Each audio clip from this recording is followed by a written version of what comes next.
आज आपण कला या विषयाची तोंडी परीक्षा घेतोय। यामध्ये तोंडाच्या साहाय्याने आवाज काढणे या घटकाचे प्रात्यक्षिक आपण घेणार आहोत। सर्वप्रथम तुम्ही मला घोड्याच्या टापांचा आवाज काढून दाखवायचा आहे।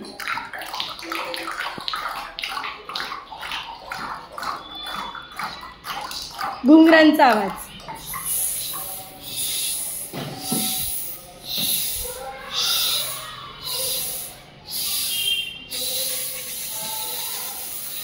सापाचा आवाज,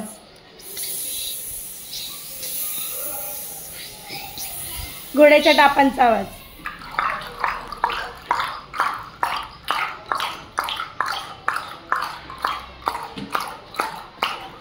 घुंगरांचा आवाज,